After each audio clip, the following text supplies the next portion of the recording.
रेखा को गालियां देने पर अमिताभ बच्चन आग बबूला। अमिताभ बच्चन ने एक शख्स की पिटाई कर दी, फिर बात बहुत बिगड़ गई। 1977 में अमिताभ बच्चन और रेखा अपने कैरियर के उरूज पर थे। दोनों अपनी फिल्मों गंगा की सौगंध और मुकद्दर का सिकंदर की शूटिंग में मसरूफ थे।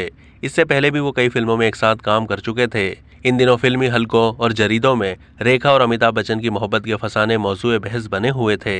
फिल्म इंडस्ट्री में यहाँ तक मशहूर था कि ये प्रेमी जोड़ा बहुत जल्द शादी भी करने वाला है। कुछ मैगजीन रेखा को वैम्प बनाकर पेश करते थे और ये लिखते थे कि रेखा जिया बच्चन का घर बर्बाद करने पर तुली हुई है।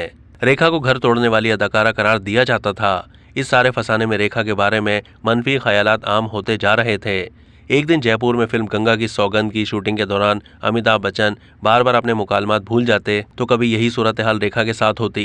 हुजूम में खड़े एक शख्स की जुमलाबाजी से उसके साथ दूसरे भी महफूज होते जा रहे थे जो उन्हें और लुकमे देते। ये शख्स बार बार रेखा पर तंज के निश्तर बरसा रहा था, यहाँ तक कि उन्होंने नाजेबा जुमले भी कहना शुरू कर दिए, जिसे सुनकर हुजूम और खिलखिला रहा था। वो शख्स रेखा को अमिताभ बच्चन की इस दवाजी जिंदगी में दरारें डालने का कसूरवार ठहरा रहा था। अब वो शख्स धीरे धीरे हद पार करता जा रहा था। रेखा भी परेशान हो गई। नौबत बाजारी और आमियाना जुमलों तक पहुंच चुकी थी, जिसने ठंडे मिजाज के अमिताभ बच्चन में 6 हकीकी एंग्री यंग मैन को जगा दिया। वो गुस्से से आग बबूला हो गए। रेखा की जिंदगी पर लिखी गई किताब में भारतीय सहाफी यासिर उस्मान ने लिखा है कि फिक्रे कसने वाले इस शख्स को बार बार तंबीह भी की गई, लेकिन वो बाज नहीं आ रहा था। अमिताभ बच्चन उस शख्स की वजह से ऐसे इश्तियाल में आए कि इस पर अचानक हमला कर दिया। अब अमिताभ बच्चन हकीकी लड़ाई लड़ रहे थे और फिल्म यूनिट ने बीच बचाव करके बड़ी मुश्किल से मामले को संभाल लिया।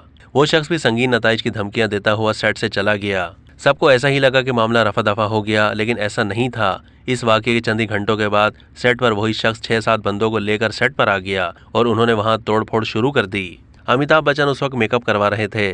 फिल्म में विलन का किरदार अदा करने वाले अमजद खान ने गुस्से से भरे हुजूम बिलखुसूस उस शख्स को संभालने की कोशिश की, लेकिन उस शख्स का यही कहना था कि अमिताभ बच्चन ने हाथ उठाकर बहुत बड़ी गलती की है, अब इसका खमियाजा भुगतना ही पड़ेगा।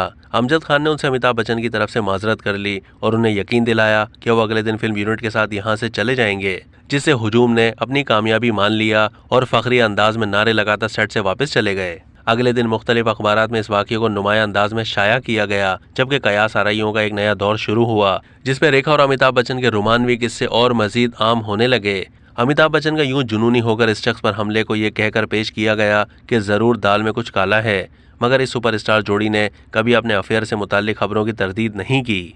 अब तक के लिए इतना ही। मजीद मालूमात के लिए डेली जंग के यूट्यूब चैनल को सब्सक्राइब कीजिए।